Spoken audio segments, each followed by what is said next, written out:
몇 년 전 이야기입니다. 우리 할머니 댁은 경남 산자락에 있어요. 할머니네 집 가는 초입에는 원래 신호등도 없이 차도만 있었습니다. 근데 이 동네 할아버지 할머니들은 아무리 늦은 밤이라도 손전등 하나 없이 근처로 왔다 갔다 하시니까 이 근처를 처음 지나는 차들은 그걸 전혀 알 리가 없으니 한밤중에 속도 내서 달리다가 진짜 노인분들 여럿 돌아가셨습니다. 그래서 이제서야 앞에 신호등도 생기고 그런 진짜 깡촌입니다. 아무튼 할머니 댁에 가기 위해서는 이제 차를 타고 오르막길을 조금 올라야 됩니다. 올라가는 길에는 뜨문뜨문 이웃 노인분들도 사시고 있고 우리 할머니도 할아버지가 돌아가신 뒤로는 지금은 혼자 살고 계십니다. 아무래도 나이가 있으시다 보니까 꼭 명절같이 특별한 날 아니더라도 우리 친척들이 돌아가며 주기적으로 할머니 댁을 찾아서 청소도 해드리고 냉장고에 방치된 음식도 버리고 반찬도 새로 해드리고 그러고 지내고 있습니다. 그리고 그날은 우리 가족이 방문하는 날이었어요. 그날은 아버지랑 동생은 두고 엄마랑 저랑 강아지만 데리고 갔습니다.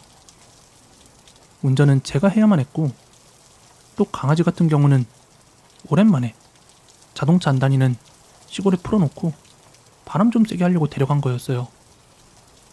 아무튼 할머니네 집까지 올라가서 집 앞 오르막 한쪽에 차를 대놓고 할머니 댁에 들어가 시간을 보내고 있었습니다.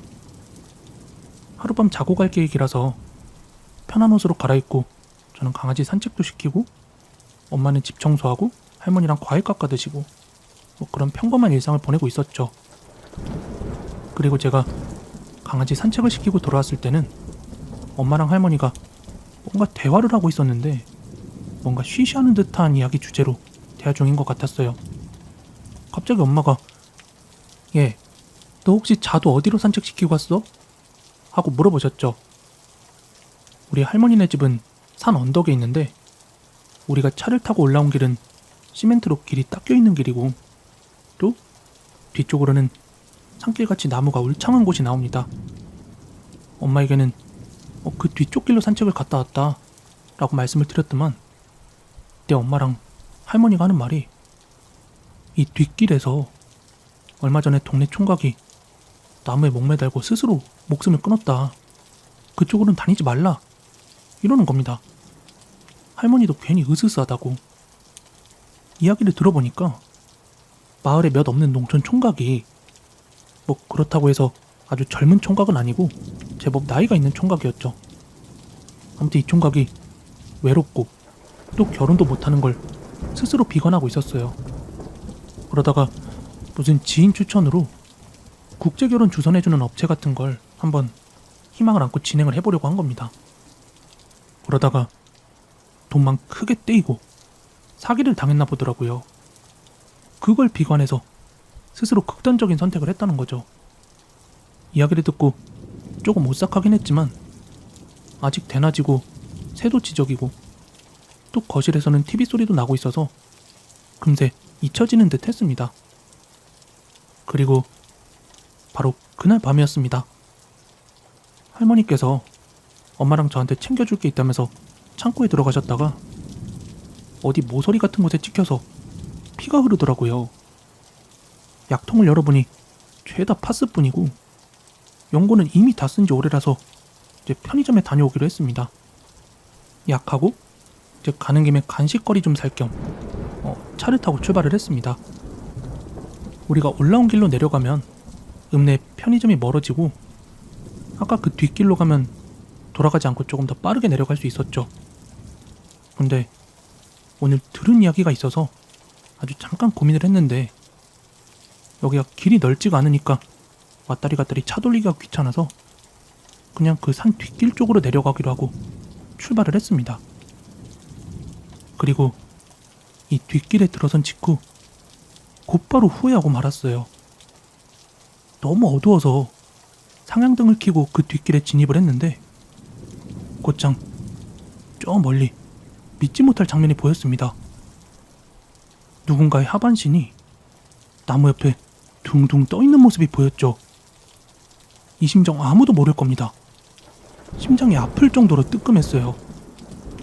그렇다고 이 어두운 길을 후진도 또 차를 돌릴 수도 없어서 이게 가까워지고 있음에도 불구하고 저는 직진밖에 할 수가 없었습니다.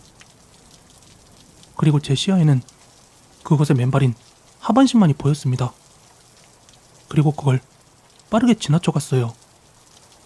너무 마음이 진정이 안 돼서 백밀러도 썬루프 위도 차마 확인할 수가 없더라고요. 내가 잘못 봤던 걸까? 하고 부정해봐도 영락없는 맨발에 사람 하반신이었거든요.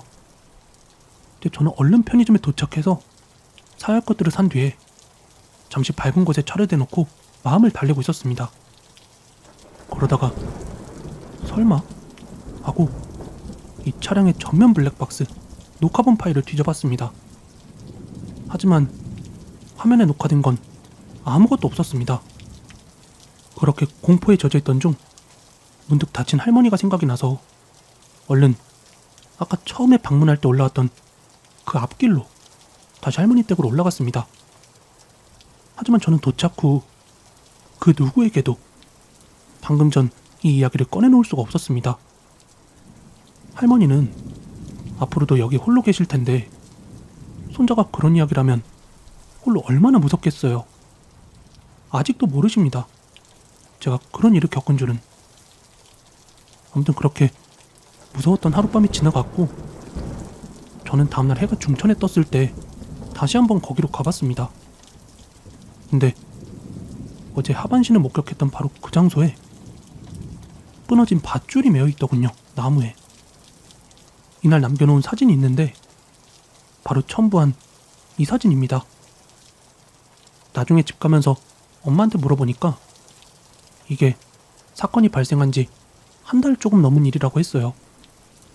그리고 엄마한테 찍은 사진을 보여주면서 여기 아직도 줄이 메어있다 라고 말씀드렸더니 재수없게 이런 걸 왜 찍었냐고 핀잔을 주더라고요. 그리고 한 수개월 정도가 흐른 뒤에 이때 엄마가 해준 이야기가 할머니네 산 뒷길 거기에서 구판을 한 판 했다고 합니다. 그러면서 그 남은 밧줄도 떼어버렸대요. 왜냐하면 거기로 오가는 사람들이 몇 번이나 혼절을 하게 되면서 결국 굿을 치렀다는 거죠. 뭐 지금은 할머니네 집 뒷길에 거기 밧줄은 제거되어 없습니다. 사진만이 남아있어요. 그리고 할머니는 아직도 제가 그런 일을 겪은 줄 전혀 모르고 계십니다. 앞으로도 할머니께만큼은 이야기하지 않을 생각이에요. 자살이나 타살, 고독사의 현장이 된 집을 지코브캔, 우리말로 사고물건이라고 부릅니다. 거주를 기피하기 때문에 주변 시세보다 싸게 거래되는 경우가 많습니다. 그럼에도 불구하고 팔고 싶어도 인수자가 나타날지 보장할 수 없으며 부동산에서 기피 대상이다 보니 사고물건 주인들은 집을 장기 방치하기도 합니다. 이런 가운데 사고물건을 전면에 내세운 사고물건 전문 부동산이 등장했습니다. 바로 사고물건 전문 중개 사이트 조부스 부동산입니다. 우리말로 성불부동산으로 집에 얽힌 사정을 숨기지 않고 공개해 주택 매입자나 임차인과의 계약 분쟁을 막는 것을 목표로 하고 있습니다. 원래 대기업 셀러리맨이었던 성불부동산 대표 하나하라 씨는 2016년 사직서를 제출, 마크스라는 부동산 회사를 차리게 됩니다. 그는 부동산 운영 중 고독사한 아버지의 집을 팔아달라는 상담을 계기로 사고물건 부동산에 관심을 가지게 됩니다. 그는 시장 조사 중 일본인의 약 20%가 혼자 살고 있다는 사실에 주목했습니다. 또한 사고물건을 매입 임대하려는 사람들은 주로 고령자나 젊은 독신층이 많다는 점, 그들은 집에서 발생한 사고보다 재정적 할인에 더 큰 매력을 느끼는 이들이었죠. 하지만 사고물건의 소유주들은 대부분 집을 그대로 방치하는 실정이었으며 부동산에서도 쉬쉬하곤 있으니 저렴하게 매수하고자 하는 이들도 관련 정보를 알기가 어려운 실정이었습니다. 되려 공급망이 턱없이 부족하다는 것을 깨달은 것입니다. 이런 이유로 부동산 회사 마크스의 대표 하나하라 씨는 2019년 4월 사고 물건 전문 중개 사이트 성불부동산을 오픈하게 됩니다. 그렇다면 성불부동산은 사람이 죽어나간 방을 어떤 방식으로 거래하고 있을까요? 일본 택지건물거래업법에 따르면 심리적 하자가 있는 물건의 경우 부동산 업체 측이 적절한 고지를 하도록 의무화하고 있습니다. 하지만 명확한 기준이 존재하지 않기에 쉬쉬하며 감춘 채 계약이 성사됐다가 입주자들이 과거사를 알게 돼 계약을 해지하거나 손해배상을 청구하는 일이 빈번했습니다. 실제로 사례가 있습니다. 2014년 9월 18일 오사카 고등법원 판결에서는 맨션의 임차인에게 이전 거주자가 자살한 사실을 숨기고 임대계약을 체결했다가 임차인이 이 사실을 알게 되며 100만엔 이상의 배상금을 지급한 사례가 있습니다. 반면 성불부동산은 어떠한 사정으로 빈집이 되었는지 투명하게 밝히고 있습니다. 그렇다면 성불부동산은 어떤 방식으로 부동산을 거래하며 또 어떤 서비스를 제공하고 있을까요? 사고 물건의 부정적인 이미지를 걷어내고 밸류업을 위한 많은 노력을 기울이고 있는데 그중 하나가 바로 성불 인정서입니다. 성불부동산이 직접 매입한 물건은 모두 절에 공양을 하거나 신사의 액마기를 의뢰하고 있습니다.